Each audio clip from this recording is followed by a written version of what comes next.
Mon nom c'est Jade, j'ai étudié en littérature et en musique au Cégep Saint-Laurent. Bonjour, je m'appelle Daniel Tran. Mes parents, ils ont immigré ici. Ils sont des boat people, donc ils sont venus comme plusieurs de nos parents d'entre nous ici pour fuir la guerre du Vietnam. Je m'appelle Pascal, j'ai 34 ans. Je suis né à Montréal de parents vietnamiens et je suis une personne LGBTQ+, et j'ai étudié en cinéma.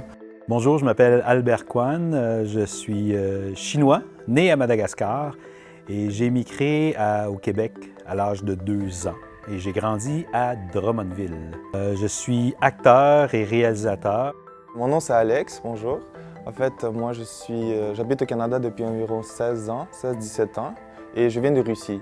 Donc je suis à moitié russe, moitié bouriate aussi. Puis on a immigré ici quand j'avais l'âge d'environ 9 ans, 9-10 ans. Donc ouais. Sinon j'étudie à l'Université de Montréal en philosophie en ce moment. Donc, mon nom c'est Gabrielle, je suis une personne adoptée du Vietnam, puis j'ai grandi à Montréal. Je m'appelle Ir Nai Thiem, mais je me fais appeler Nai. Tout simplement parce que mon prénom est imprononçable. Puis j'ai décidé d'arrêter de me battre avec les gens pour leur expliquer comment prononcer mon prénom, qui de toute manière vont mal prononcer. Alors j'ai opté pour la deuxième partie de mon prénom, Nai, qui est beaucoup plus simple à prononcer pour tout le monde. Je suis femme, je suis enfant de survivants du génocide des Khmers rouges. Je suis née la première année de l'arrivée de mes parents au Québec. Et je suis professeure de littérature au collégial. Mon nom est Tina Tran, je suis une femme queer de 40 ans.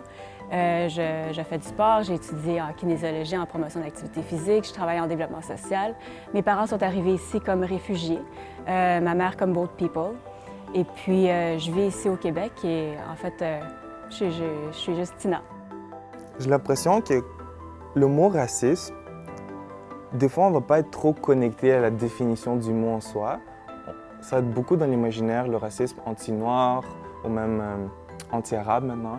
Mais les gens vont avoir de la difficulté de voir comment le racisme asiatique est quand même du racisme. En tant que femme queer et vietnamienne, c'est comme deux niveaux de différence, de vulnérabilité que je vis. Puis c'est sûr que c'est dur à combiner. Déjà, le fait d'être vietnamien, c'est pas... tu fais pas partie de la majorité. Le fait d'être queer, c'est la même chose. Dans ma vie personnelle, j'étais souvent, en Amérique du Nord, soit j'étais pas valorisé du tout, j'étais invisible. Je pense qu'il y a beaucoup de personnes qui ne savent même pas que le racisme envers les personnes asiatiques existe. C'est important de parler du racisme parce que souvent, quand on est la personne asiatique de l'équipe, on a un poids qui est sur nos épaules. On a un poids non seulement de représentation, mais on a un devoir également aussi de sensibilisation.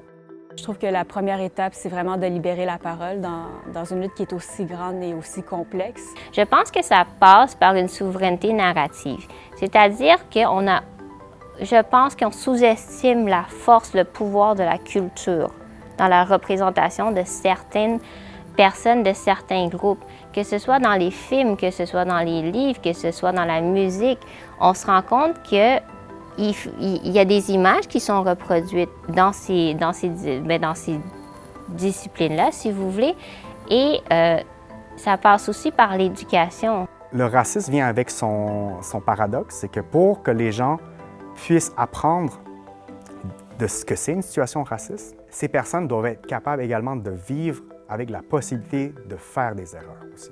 Parce que c'est en faisant des erreurs qu'on apprend. Puis oui, c'est difficile pour nous. Oui, c'est encore plus difficile parce qu'il faut qu'on s'élève au-dessus de la mêlée à chaque fois, puis qu'on réexplique.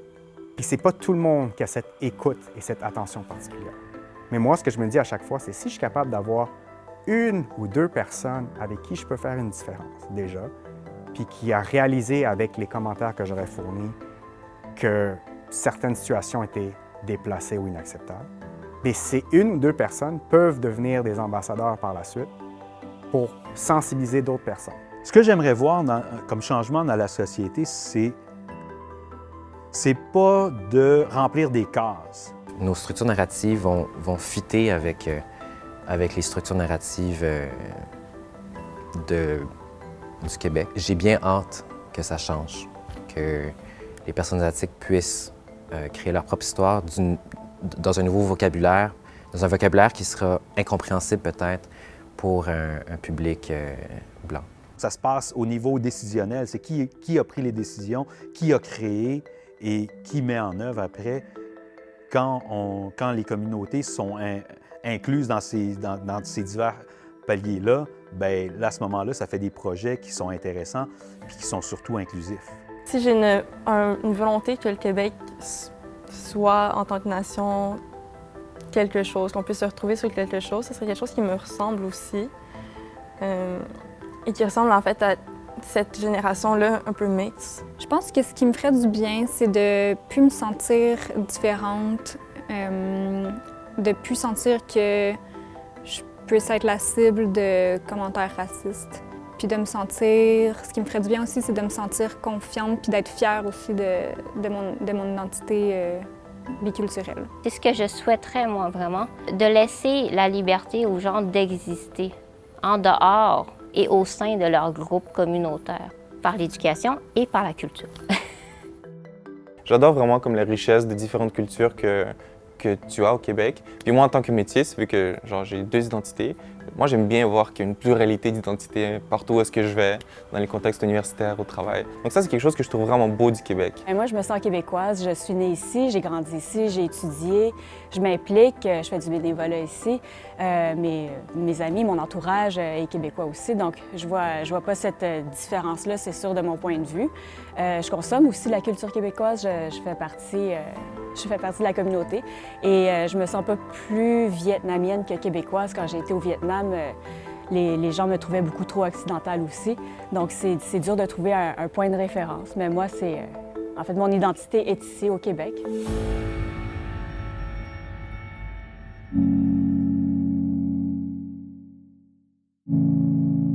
Je pense que c'est difficile de parler du racisme en étant une personne asiatique parce que des fois, j'ai l'impression qu'on n'est comme même pas validé dans le fait qu'on vit du racisme parce que ça peut être surtout des préjugés positifs. Tu sais, par exemple, « Ah, tu dois être bonne en maths » ou « Ah, il me semble que tu jouais du violon », tu sais, alors que j'ai jamais joué de violon puis que je suis très poche en maths. On dirait que de dire ça, c'est comme pas valide. Les Asiatiques sont des personnes dociles, qui ne vont pas réagir, ce n'est pas des personnes qui ont du caractère pour être des leaders naturels. Souvent, on a l'air très jeune. Et plus on vieillit, plus c'est un avantage. Mais quand vient le moment de te mettre ta face sur une pancarte et que les gens te voient sur une pancarte, les gens pensaient que j'étais encore à l'université. Alors que moi, j'étais gestionnaire aguerri, j'étais en train de gérer le réseau de la santé pendant la pandémie, dans le secteur. Et quand les gens me voyaient en personne, c'est comme « Ah, mais t'es vraiment plus vieux que ta pancarte! » Mais ça, c'est les gens avec qui j'ai réussi à parler. Les gens où est-ce que j'ai cogné à leur porte puis il n'y a personne qui répondait ou que je parlais par téléphone, ils ne m'ont pas vu en personne. Donc, je sais que ça a été une barrière supplémentaire parce que dans leur tête, c'est « Ah, c'est le petit jeune à l'université, donc qu'est-ce qu'il sait de la vie? Pourquoi je voterais pour lui? » C'est vraiment de me faire demander « Tu viens d'où? » ou de juste me mettre dans une case que je n'ai pas envie d'être. Ah, mais est-ce que tu es vraiment asiatique parce que tu as l'air vraiment blanc? Ou ah, est-ce que tu es vraiment blanc parce que tu as l'air vraiment asiatique? Fait que ça me force tout le temps à comme expliquer tout un monologue d'où je viens, là, tout un exposé oral un petit peu. Parce que ma communauté aussi, elle est vraiment méconnue. Là. Mais maintenant que j'y pense, c'est cette idée que je n'appartenais pas, en fait. En fait, pour elle, j'étais littéralement une étrangère, une autre, cette autre dont on peut se débarrasser. Mais là, ça me confrontait à ma propre naissance. Moi, je suis née au Canada, je suis née au Québec. Donc, quand on me dit de retourner dans mon pays, je retourne où, si c'est pas au Québec? Pour moi, c'est une forme d'exclusion parce qu'on considère que la personne ne fait pas partie de la communauté, qu'elle ne fait pas partie intégrante de la culture locale, québécoise. On considère que je suis une personne asiatique, donc je parle en anglais, donc je ne m'intègre pas, donc je ne consomme pas la culture locale. Donc pour moi, c'est vraiment une forme d'exclusion et de considérer que je ne fais pas partie de la communauté, que je suis vraiment l'autre personne qui ne ressemble pas aux Québécois moyens. Quand on parle des Asiatiques comme étant des bons immigrants qui ont acheté des dépanneurs, qui ont acheté des laveries, qui ont travaillé, etc., bien là, on met de côté les Asiatiques qui n'aiment pas l'école, qui font de la musique, qui ont été des mauvais étudiants, des mauvaises étudiantes. Donc le fait d'avoir une idée qu'il y a des bons immigrants et des mauvais immigrants, ça fait en sorte qu'on va catégoriser un petit peu les cultures entre elles. Et donc, dire des choses positives à propos d'une communauté, ça crée une hiérarchie entre les différentes cultures. Tous ceux qui vont convenir à nos besoins économiques du Québec, ceux qui vont bien s'intégrer au final, ils vont être perçus comme mieux, tandis que ceux qui sont beaucoup plus loin vont être mis de côté beaucoup plus. Et donc, même dire des choses positives sur des communautés, ça essentialise les gens et ça crée vraiment cette hiérarchie entre les différentes communautés. Donc, c'est pas vraiment tant mieux que ça. Je trouve que c'est pour ça que c'est vraiment facile d'invisibiliser le racisme anti-asiatique et aussi de le normaliser. Comme quand je mentionnais, par exemple, l'usage du terme « mongol » pour dire que, pour parler d'une déficience, pour parler que quelqu'un, juste pour insulter quelqu'un, en fait, qu'on va utiliser toute une ethnie. Donc, on va comme utiliser quelque chose qui est vraiment loin de nous pour désigner des choses négatives qui se passent dans la communauté québécoise, comme par exemple les déficiences intellectuelles. Que non, ça, c'est pas québécois, ça, c'est étranger, c'est mongol, par exemple. Je sens que j'ai reçu beaucoup de commentaires, des commentaires déplacés, désobligeants. Il y a des gens qui me disent « Ah, moi, j'aime les Asiatiques » ou « J'aime pas les Asiatiques, mais toi, tu me plais ». J'ai déjà eu une patronne qui m'a demandé « Est-ce que c'est vrai que vous, les Asiatiques, vous êtes plus serrés que nous autres? » Ça fait en sorte que dans l'imaginaire populaire, on n'est pas digne d'amour ou de sexualité ou de... je sais pas, on est juste dévalorisé en tant que corps. Puis il y a des statistiques là-dessus aussi, là, que les personnes asiatiques sur Tinder se font moins swipées. Là. On ne permet pas à ces gens-là d'exister. Quand on pense à la culture, pensons à la culture québécoise, pensons aux figures de l'Asiatique dans la culture québécoise. La guerre des tucs, on pense à l'enfant geek, un peu, on a aussi cette représentation-là. Sinon, on va penser, dans tout ce qui est culture québécoise, on va penser à Bruce Lee, Jackie Chan, qui est aussi des espèces de stéréotypes de l'homme et des arts martiaux. Quand on pense à la femme, on pense souvent à une femme qui encore une fois, elle est utilisée, elle est souvent perçue comme un objet de désir. Il faut laisser la capacité à chaque personne, à la fois de se définir, oui, collectivement, mais d'avoir droit à sa propre individualité. Pour moi, ces microagressions-là me font sentir différente. Puis je trouve que ces commentaires-là, justement, n'ont pas vraiment de sens parce que c'est basé sur des stéréotypes. Pas toujours, il peut y avoir des préjugés positifs, négatifs, mais dans tous les cas, ça fait juste mettre en valeur la différence. Fait que ça peut accentuer aussi mon sentiment de ne pas faire partie du groupe auquel j'essaie peut-être de m'inclure. Pour moi, un stéréotype, c'est de mettre une catégorie de personnes toutes dans le même sac, dans la même boîte. C'est de prendre un type de personne et de prendre pour acquis que toutes les personnes vont agir de la même façon et vont être la même personne. C'est souvent l'autre qui nous dit qu'on n'appartient pas à quelque chose parce que nous, on ne se pose pas la question. Ça me touche parce que, justement, ça me fait mettre dans la case de la personne qui est différente, dans l'autre avec un grand A. Cette position-là n'est pas confortable puisque quand tu vis dans une société qui se veut être, comme le Québec, qui se veut vraiment être inclusif, se mettre dans la position de l'autre n'est pas confortable. On veut justement faire partie du lot. Ainsi, justement, quand on me demande « tu viens d'où ?», ça peut sembler anodin, mais c'est une question qui vient de la curiosité, qui se veut justement créer un lien, mais qui, parce qu'on assume une distance, n'amène à rien à rapprocher, n'amène pas à faire un lien. Et moi, ça me refroidit énormément. Un sentiment d'invalidité, d'être invalide dans qui je suis, alors que ça devrait pas avoir lieu. Je pense que ultimement, le but, c'est d'être bien avec soi-même, être bien dans sa peau. Fait que de toujours recevoir ces commentaires-là, ça met un frein, ça crée des obstacles pour atteindre ce bien-être-là. Je donne beaucoup le bénéfice du doute à l'autre, dire « Ah, c'est peut-être pas ça qu'il voulait dire », mais quand on s'arrête vraiment à y penser, c'est des gestes racistes. Ce que je trouve injuste dans le racisme, c'est le traitement qui est inéquitable, c'est le fait que les gens n'aient pas les mêmes chances. C'est aussi un peu le stress de toujours te faire te faire traiter différemment, te faire intimider, de te faire exclure, puis de ne pas avoir les mêmes chances, de ne pas avoir la même égalité, de ne pas avoir la même liberté.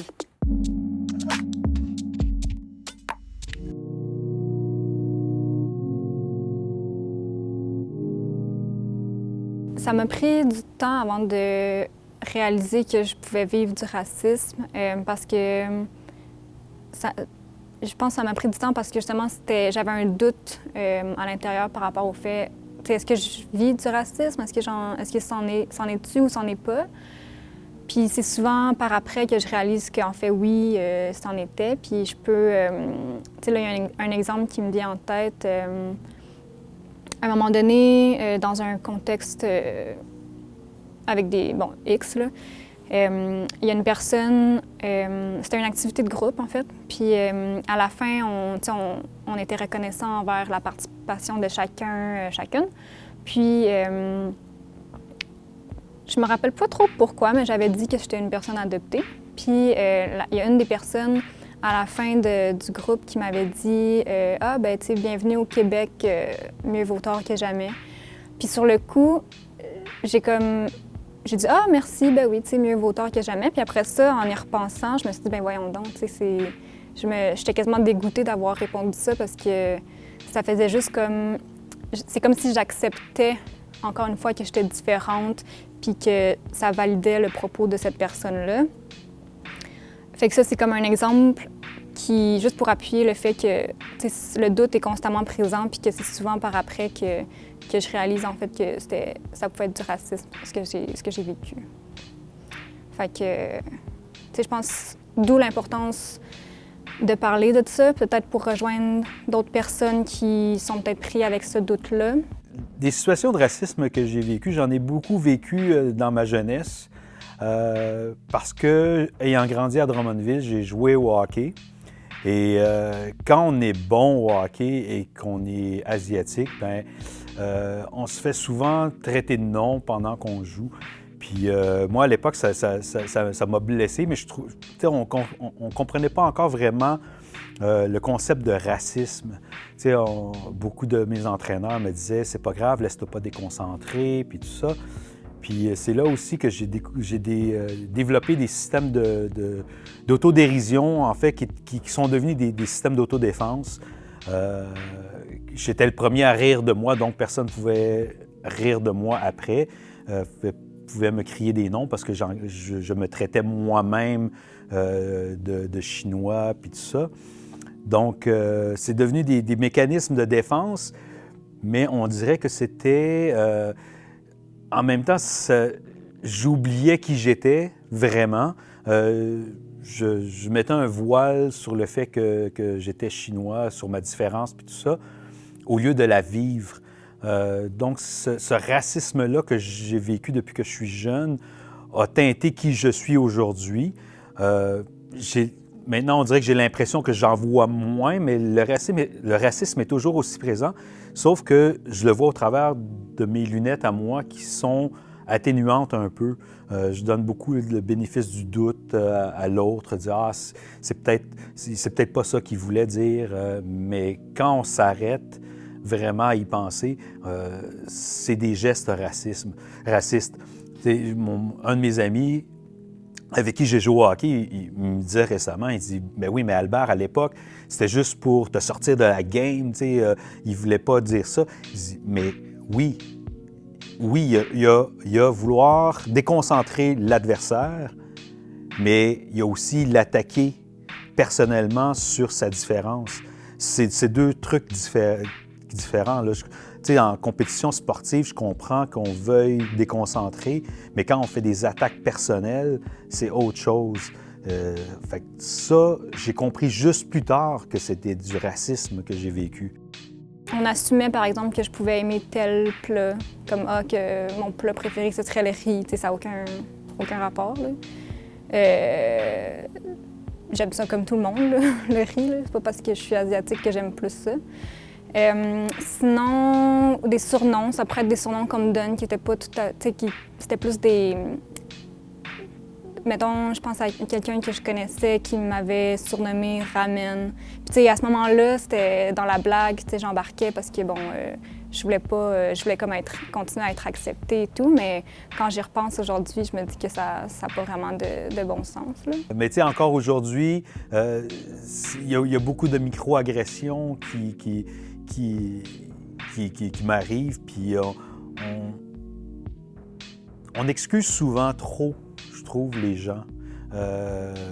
Tu sais, sans les ramener à l'ordre de façon méchante, mais je pense que des fois, on devrait plus se permettre de dire « Excuse-moi, est-ce que tu as vraiment dit ça? » Pendant la pandémie, on en a revécu. Puis à sortir de la pandémie aussi, je me souviens d'un match de hockey sur le banc, jeune de mes coéquipiers qui fait une blague, mais puis moi, j'ai pris la peine, je me suis retourné et j'ai dit « Excuse, mais est-ce que tu as vraiment dit ça?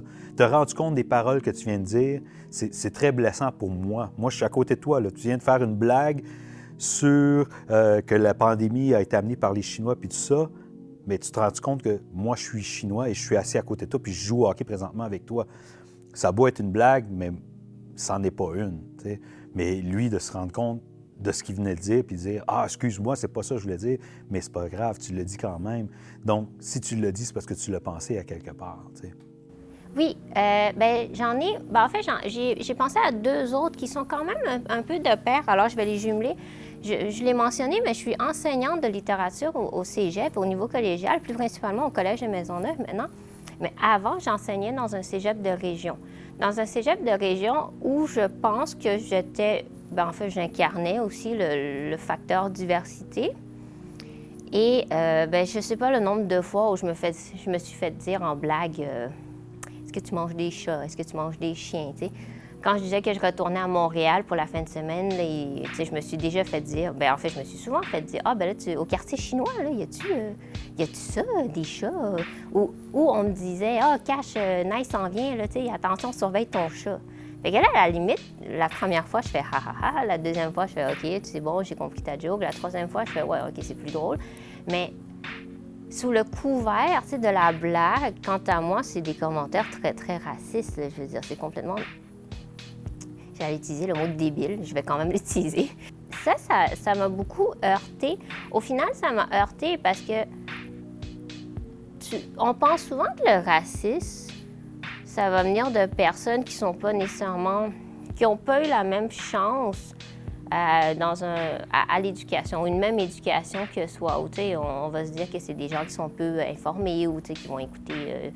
Ils vont aller chercher leur opinion, ou peu importe, dans des chambres d'écho qui vont les alimenter.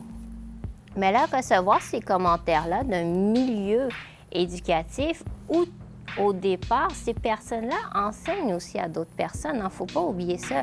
Comme professeur, on a cette posture-là où on est, veut pas, en situation d'autorité et on partage, on transmet, on co-construit, peu importe selon nos approches pédagogiques. Mais comment ces personnes-là, ouvertement, vont faire ce genre de blague-là? J'ai jamais reçu ça à Montréal. J'ai jamais reçu ça dans mon collège en ce moment. Il n'y a jamais personne qui m'a fait un commentaire de cette nature-là. Est-ce que c'est le fait que ce soit en région plus ou moins éloignée, que ça fait en sorte que là, la parole était libérée et qu'on se permettait de me poser ces questions-là qui, sous le couvert de la blague, je ne suis pas certaine maintenant que je repense que c'était que des blagues, vous voyez? Donc, c'est ça. Quand je disais qu'on pense parfois que le racisme, ça peut plutôt provenir de gens qui gagneraient à s'instruire un petit peu plus, mais on se rend compte que non, il y a un racisme aussi qui est déguisé dans certaines sphères qui relèvent du milieu de l'éducation, d'un milieu qu'on va penser peut-être plus intellectuel ou même d'un milieu politique, mais là, ça, c'est d'autres questions, là. Il est difficile de parler pour une personne asiatique de racisme parce que c'est un phénomène qui est très invisibilisé, puis normalisé, puis mis de côté, puis il ne va pas être attribué du racisme assez facilement. Par exemple, il y a le mythe de la minorité modèle. On va avoir souvent tendance à penser que, vu que la communauté asiatique, ils vont a priori réussir sur le plan économique, c'est comme s'ils ne peuvent pas vivre du racisme. Mais donc, on va dire genre, les Chinois, par exemple, ils sont travaillants, ils sont intelligents, ils sont faits de même. Donc, c'est comme si on donne un compliment qui est en surface positif, Mais en réalité, le but, c'est un petit peu de essentialiser les gens, puis un petit peu de les déshumaniser pour un peu se justifier le fait que, on participe à une certaine exploitation, on va acheter sur des plateformes comme Temu, comme Alibaba un petit peu. Donc, il y a beaucoup cet aspect-là qu'on ne va pas reconnaître que c'est vraiment du racisme aussi. Quelque chose aussi, un petit peu de particulier, c'est durant le COVID, je pense que déjà tout le monde a oublié, mais il y a beaucoup d'agressions envers toutes sortes de personnes asiatiques durant le COVID. Puis il n'y a pas eu d'intervention publique plus que ça. Il y a juste eu un petit peu de pushback de la part de la communauté, mais on n'en parle pas beaucoup. Donc il y a aussi un peu de représentation par rapport à ces problématiques-là aussi. Donc je pense que tout ça, ça participe beaucoup au fait que ça soit difficile d'approcher ce sujet-là en tant que personne asiatique ou partie de la communauté. Je suis allée dans un Internet café avec une amie pour qu'on aille réserver nos hôtels, les restaurants et tout ça. Puis il y avait un gars à côté qui jetait des regards. Puis finalement, quand on s'est retourné, il se masturbait en regardant de la pornographie avec des femmes asiatiques. Donc même juste de se retrouver comme dans une catégorie de pornographie, c'est assez choquant pour moi. Comment tu veux réagir à ça? Tu te sens déjà, tu sens une certaine violence, tu sens une vulgarité, tu sens vraiment un non-respect et tu te sens vulnérable. Tu ne sais pas comment réagir. Mais je pense que des fois, ça devient confrontant parce que c'est aussi très confrontant de dire à d'autres collègues, peut-être que qu'est-ce que tu enseignes? Il faudrait que tu le repenses parce que ça peut potentiellement reproduire des formes d'oppression auxquelles on n'a pas pensé. Fait que ça peut être confrontant. Ça peut être confrontant à la fois pour soi et pour l'autre parce que ça nous amène à remettre en question qu'est-ce que nous, on considère comme notre base, notre cœur de valeur. Fait que oui, quant à moi, il y a beaucoup de... Il y a un carrefour. L'intersectionnalité, elle peut être pensée d'après plusieurs dimensions en enseignement à la fois. Fait que comme femme, je pense qu'il faut toujours parler un petit peu plus fort.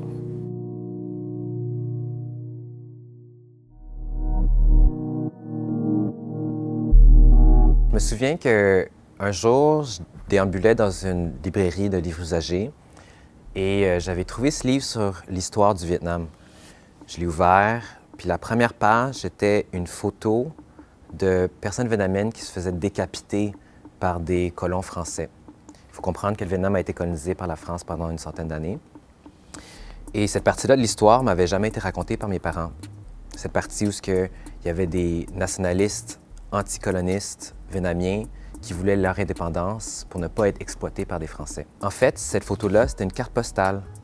C'est une carte postale que les colons français s'envoyaient entre eux de la colonie jusqu'à la France de manière triviale, comme si la valeur de la vie des personnes vietnamiennes n'était pas importante. Et c'est là où j'ai comme décliqué que peut-être l'histoire qu'on m'avait racontée, que ma famille elle-même m'avait racontée, était peut-être biaisée ou pas complète. Et que, dans le fond, moi, je proviens d'une famille qui a été francisée pendant 4 générations.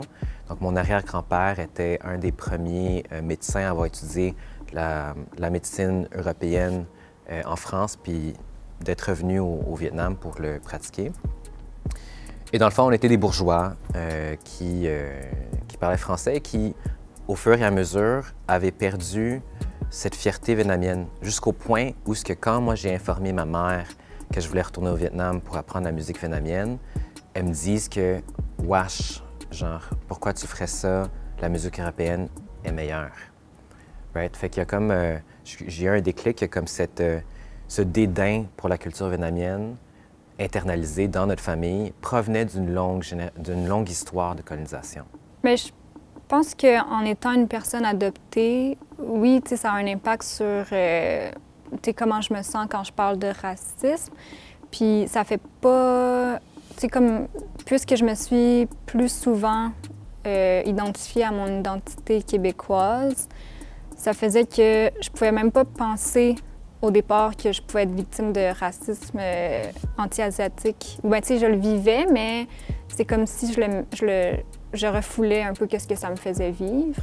Comme si je me sentais pas concernée, mais en même temps, c'était une autre façon pour moi de renier cette identité-là? La première personne qui a été raciste envers moi quand j'étais jeune, c'était un Vietnamien dans la cour d'école.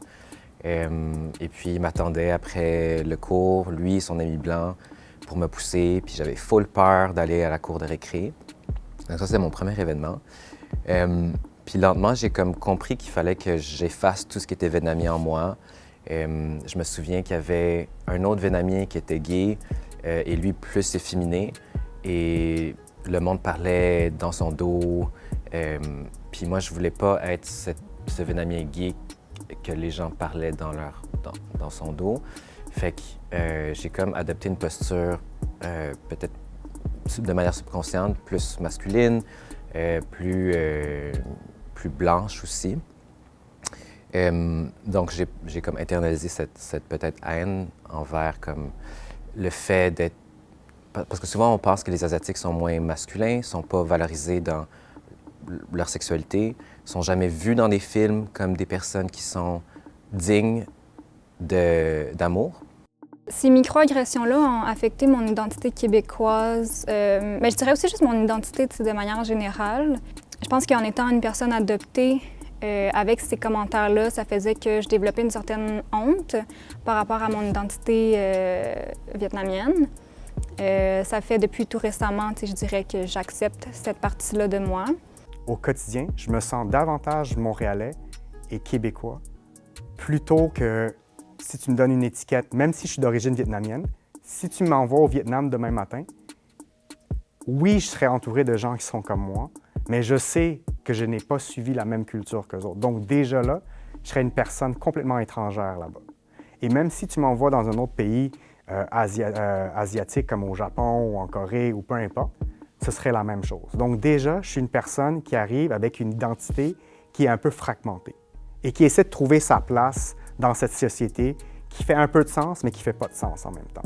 Pour moi, ces microagressions-là me font sentir différente. Puis je trouve que ces commentaires-là, justement, n'ont pas vraiment de sens parce que c'est basé sur des stéréotypes. Et je pense surtout au secondaire ou au cégep, là, dans les périodes où est-ce que l'identité est en train de se construire. Ça vient fragiliser, j'ai l'impression, mon développement puis ma confiance.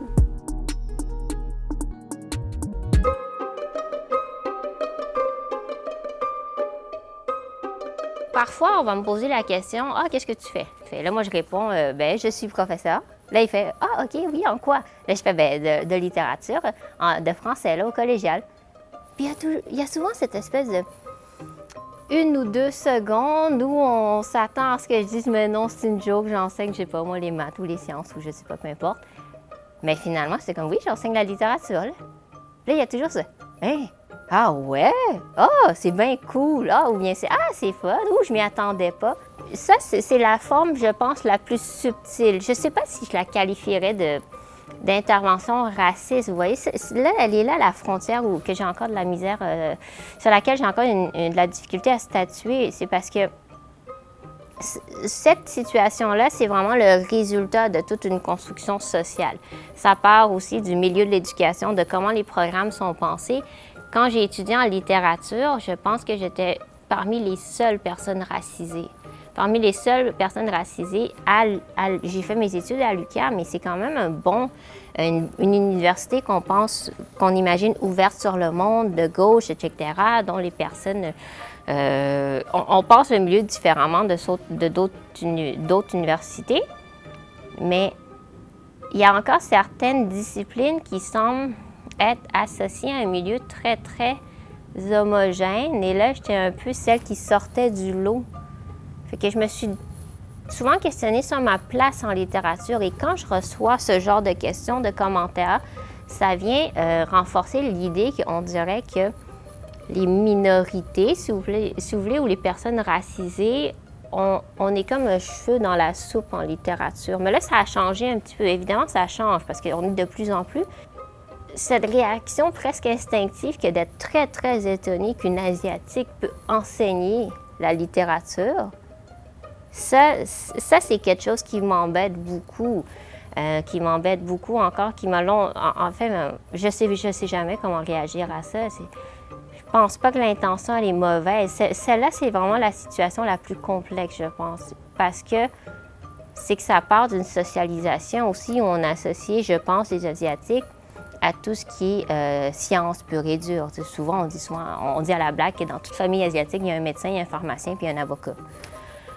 Mais on n'a jamais entendu, il y a un prof de littérature. Quand je suis allé en cinéma, je me souviens, mon oncle m'avait téléphoné pour me dire « Pascal, tu devrais pas aller en cinéma, tu devrais aller en médecine. Tu vas jamais réussir dans la vie. Dans un monde blanc, on va jamais te donner de l'espace. » Puis moi, ça m'a vraiment blessé que mon oncle me dise ça. Mais je pense que lui, il avait cette... il voulait le mieux pour moi, puis je pense qu'il réalisait que c'est pas un monde inclusif dans lequel je vais rentrer, le monde de l'art. Donc, mais tu vois, c'était des gens asiatiques qui me freinaient dans ma vie de faire des choses pour me réaliser. Moi, je me rappelais, oui, mes parents m'ont soutenu puis tout, mais comme je l'ai mentionné, le soutien de ma communauté en tant que personne asiatique a été très, très, très difficile. Ce pas des gens qui sont venus naturellement vers moi. Et même les gens que je cognais aux portes, même les personnes vietnamiennes que je cognais aux portes, avec qui je me disais, ah ben, tu sais, Tran Nguyen, déjà là, on a un lien.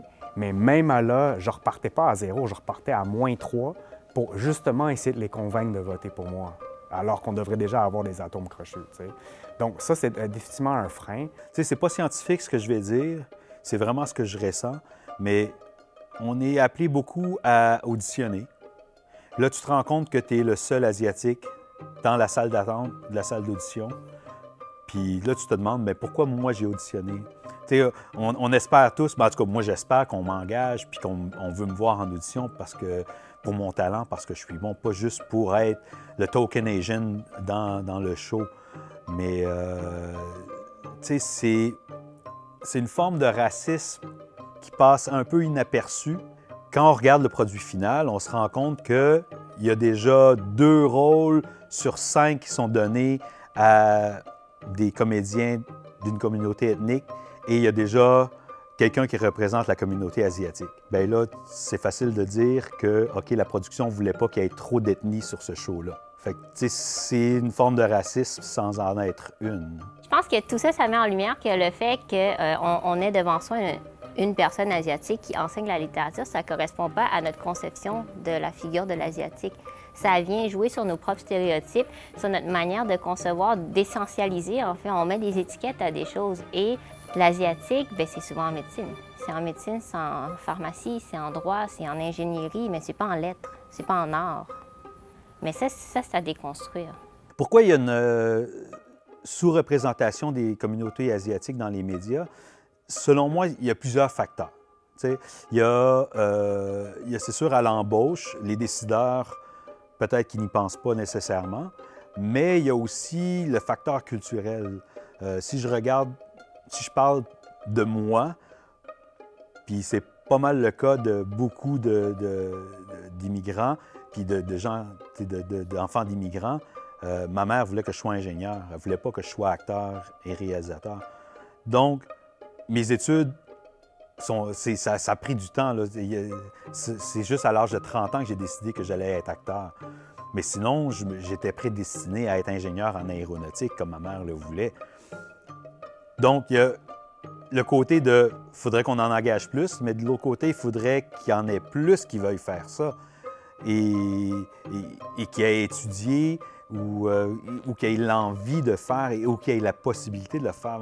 Ce que je souhaite comme changement dans la société, c'est qu'il y a plus de financement en général, plus d'acceptation vis-à-vis la création de médias qui incluent les personnes de la diversité culturelle en général et que ces gens-là puissent devenir des protagonistes où ce que la scénarisation est faite par des gens de leur communauté respective et que ces histoires-là puissent exister.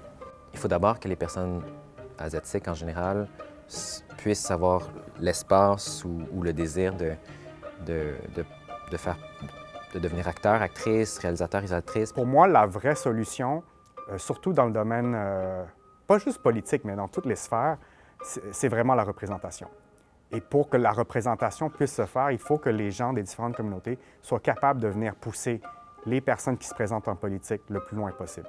Là, par exemple, dernièrement, on a des grands exemples. On a la mairesse Olivia Chow à Toronto, qui fait un travail phénoménal. On a la mairesse Wu à Boston, puis qui est pour moi, de manière très sincère, un modèle à suivre pour nous, les personnes asiatiques. Je pense que le plus qu'on peut en ajouter, le plus qu'on va pouvoir créer les opportunités pour que la prochaine personne qui arrive, qui va graduer du secondaire, du cégep, à la place de se dire « Hey, moi, je m'en vais en médecine parce que maman, papa me l'a dit », peut réfléchir et dire « Moi, je veux avoir un impact dans ma communauté. Je veux représenter la voix de mes concitoyennes et concitoyens. J'aimerais ça me lancer en politique. » T'sais? Donc, moi, c'est vraiment ces étapes fondamentales qui sont requises. Comment est-ce qu'on est capable d'amener nos communautés ensemble? Encore une fois, c'est un travail de longue haleine. C'est ce cycle-là qui fait en sorte que les jeunes, lorsqu'ils réfléchissent à leur avenir et tout, ils ne pensent pas automatiquement à la politique. Ils ne pensent pas automatiquement à la gestion, à des rôles de pouvoir nécessairement, parce que c'est un monde de possibilités qu'ils n'ont jamais pu imaginer.